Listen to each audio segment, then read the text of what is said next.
The New York Rangers are ready for opening night for the 2022-2023 season, and there's a lot of expectations this season compared to years past. I think when you look at last year, the hope was that the Rangers would make the playoffs. And I think if you looked at predictions, if I have to think back, I'm sure there were some prognosticators that had them in, some out.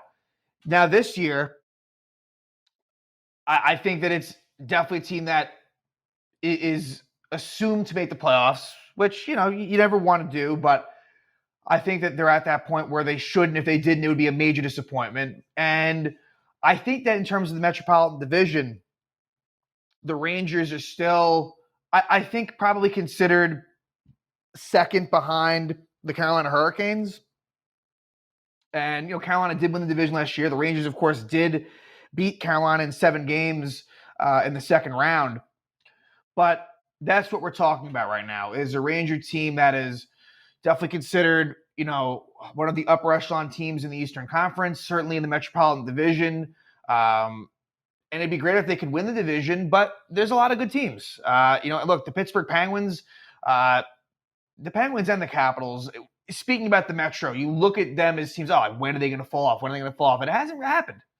And so you have to respect those teams. And Pittsburgh really pushed the Rangers to the brink. And the Rangers, they were very fortunate to get by Pittsburgh. I was more impressed by the Rangers played against Carolina than I was against the Pittsburgh Penguins. So you have to respect Pittsburgh.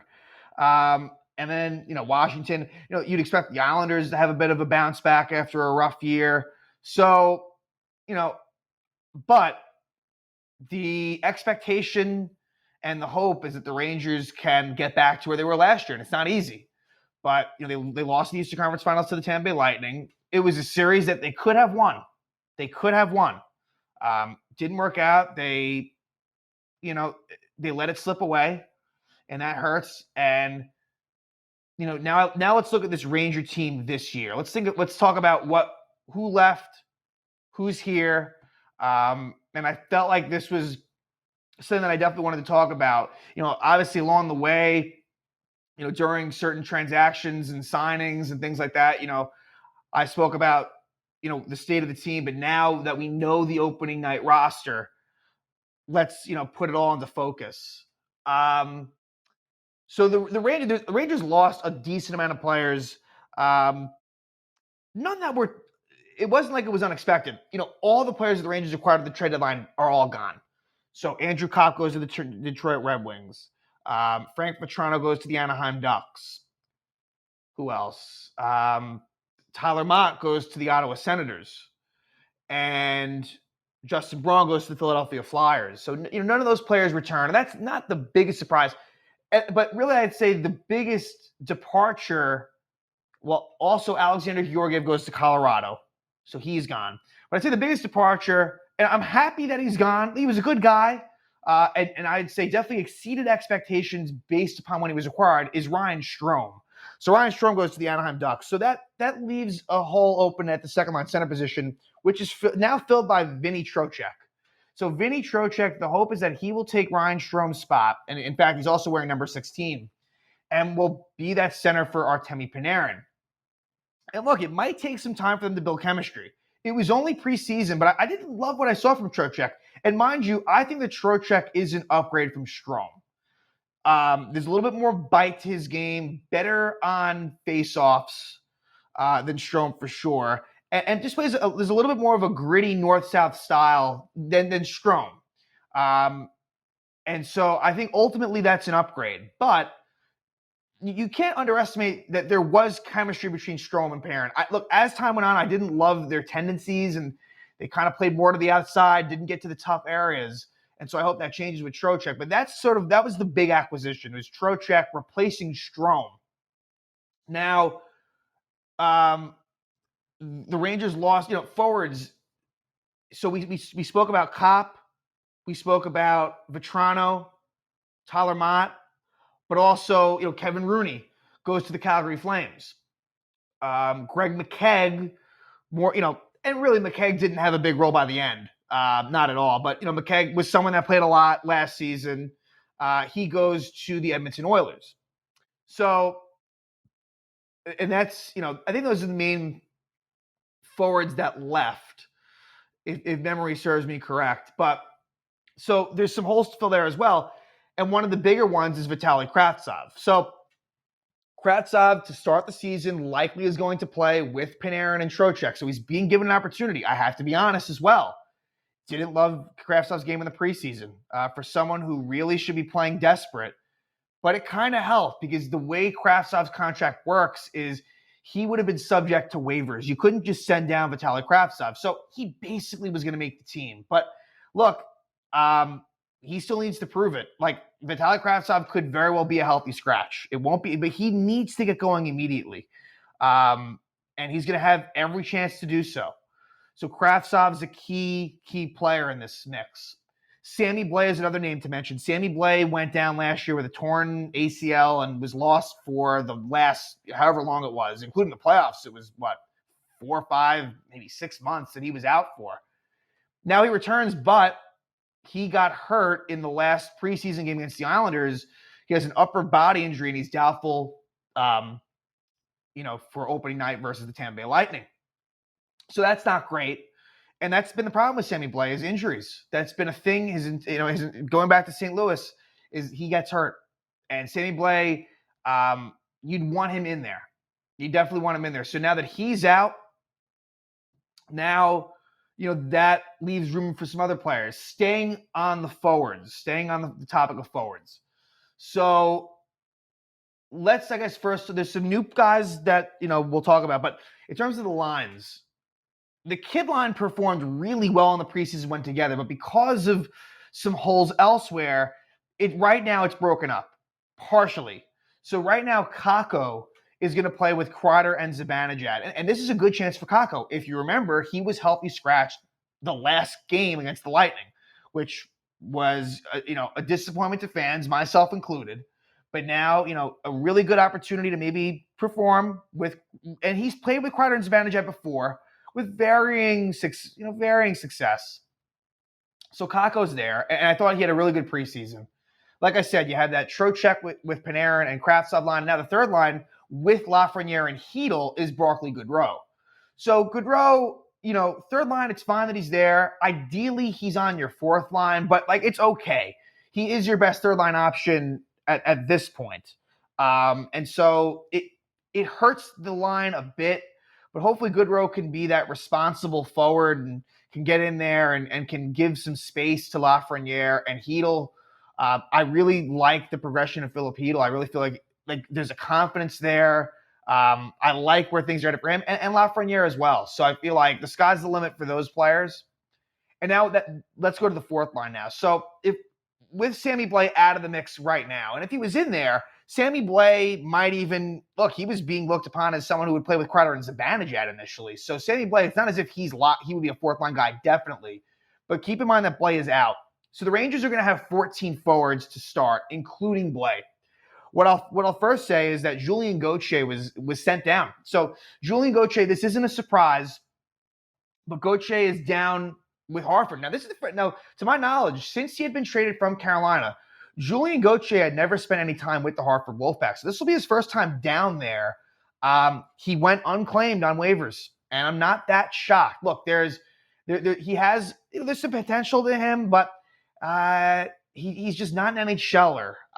The speed is there, the size is there, the skill set is there, but there's no finishing ability at all. With Gauthier, there is no finishing ability. He really has a hard time scoring goals. And he's not very responsible defensively. He just isn't. So Gauthier is in Hartford. We might see him again. Also, Johnny Brodzinski was sent down to Hartford, which is where he was for the most part last year. But he did get some time down the stretch. He even played a playoff game or two. I can't remember if it was one or two in the Pittsburgh series. It might have just been one game. So we might see him again. Also, the Rangers signed from the Swedish league Gustav Rydal, who I thought performed well. I think he might be someone that's an early call-up from Hartford. And I actually thought that he performed a little bit better than Ryan Carpenter.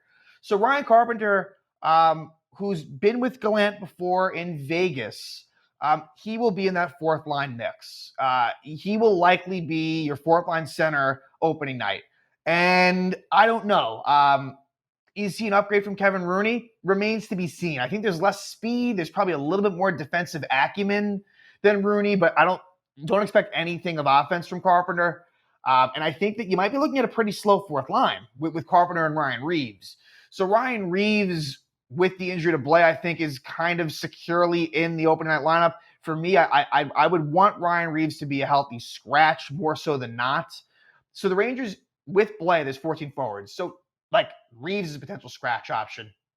Even Vitaly Kravtsov is a potential healthy scratch option. But right now, you kind of have two players, I think, battling it out right now for that final spot in the lineup as the 12th forward with Blair out. And it's between Dryden Hunt and Jimmy Vesey. So Jimmy Vesey does sign an NHL contract with the New York Rangers. So Vesey returns. It's not something I would have ever thought would have happened, but he performed pretty well in the preseason.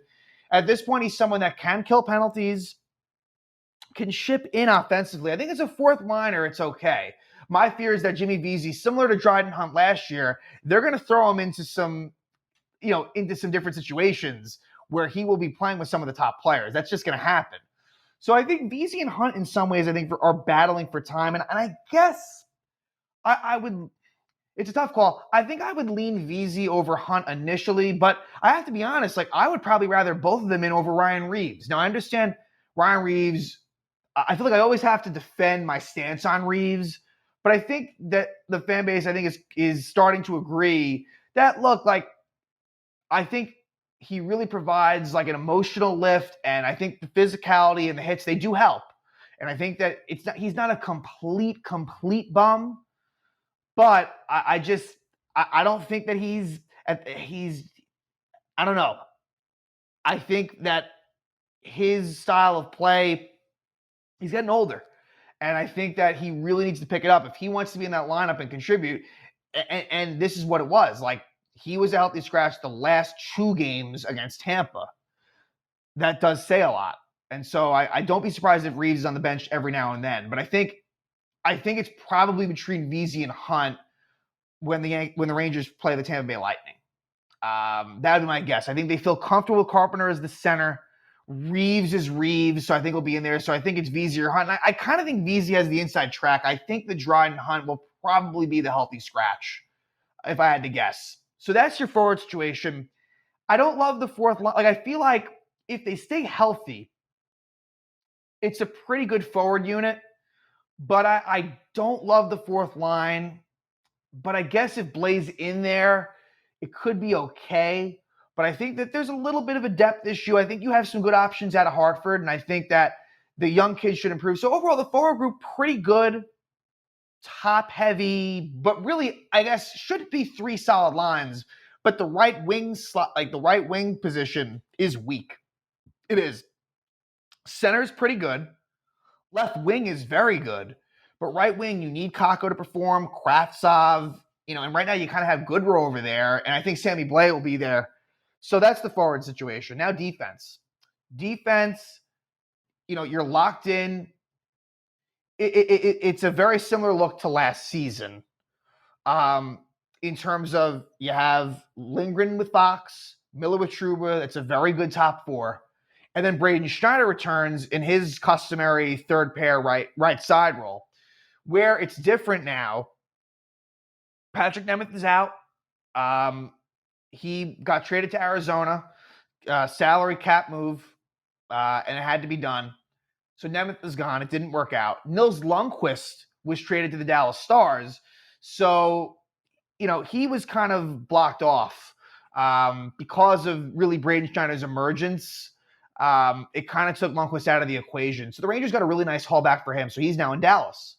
And Justin Braun, like I said, he's with the Flyers now. He was really the one that was getting most of the playing time with Schneider in the playoffs. So now Zach Jones plays a key role. And I like Zach Jones' game. Zach Jones now is your third pair left side defenseman with Schneider. I do feel like that they will get sheltered ice time. It's tough. Jones and Schneider are young and pretty inexperienced. So I think they're going to lean hard on the top 4. But I really hope it works out with Zach Jones for a couple of reasons. A, I think he deserves it. He's had good preseasons. I'm somewhat optimistic on what Zach Jones can be. And I think that Jones and Schneider's skill sets complement each other nicely. It can work. But I don't know if the coaching staff will trust them enough to keep it that way. Here's my fear. Your seventh defenseman is Libor Hayek. The Rangers' defensive depth is not great. You know how I didn't love the fourth line for the forwards? I didn't, but I do feel like you can even dip into Hartford and make it work. You really can. Defensively, you really can. What's interesting is Jared Tenorti was claimed off waivers from the Chicago Blackhawks. Now, I'm not a big Tenorti fan at all, but the Rangers are he's gone. I did not expect him to be claimed, but he was. He's now a Chicago Blackhawk. So Tenorti's not even in the mix in case you felt like he might, because, I think they probably would have wanted him as defensive depth, but he's gone now. And so the Rangers had veteran. I think he's 34 years old. Matt Barkowski was on a professional tryout. They released him from that tryout. I wonder if maybe he'll get a chance in Hartford, but it's really thin. There's Andy Walensky, who's got some NHL experience, was on the Anaheim Ducks, but Libor Hayek is your seventh defenseman. That's okay, I guess, but to me, he's more of like an eighth defenseman. The fact that it's kind of crazy. The fact that Libor Hayek is still with the Rangers is quite remarkable. They're really trying to hold out hope for him. And so I do have a fear that if Zach Jones struggles, Hayek comes in there. And I don't love that. If Zach Jones can pan out, that's a really nice sixth defenseman, but you need depth, and I think they're going to have to address that at some point. There's no question that they're going to have to somehow do it, but the Rangers have a really tight cap situation. That's a huge thing. The Rangers are just under the cap. It's close, though. And so they might have to get rid of – look, Dryden Hunt and Jimmy Vesey, even Ryan Carpenter, some of these depth forwards, Kravtsov, I think ideally, from a cap standpoint, they would want to go with 13 forwards, but I think there's so much unknown that they don't want to lose anyone. I think they want to have options, and so they have 14 forwards, but that might change to 13 rather quickly. The Blair injury kind of factors into this a little bit, but from the defensive side, it's steady. Luckily, they were healthy last year, and that's going to be key. If they sustain key injuries defensively, that could be a problem. So I think the Rangers need to address that at some point. And then the goalies, of course, Igor Shesterkin. Can he replicate what he did last year? It's going to be tough. He was really sensational. And now Yaroslav Halak's the backup. We'll see how that goes. Halak has been a solid goaltender in this league. His play has slipped in recent years. I think he's better suited for the role than Georgiev. Georgiev, look, he has hopes of being a starting goalie in this league. Do I think he will be? I don't know. But Georgiev, he's young. Georgiev technically is actually younger than Shesterkin. And I don't think Georgiev was really right for that backup role. Halak, he knows what it is. He's older. So from that standpoint, it's good. And plus, he's cheaper than Georgiev. So all that's good. But I think Halak, I don't know.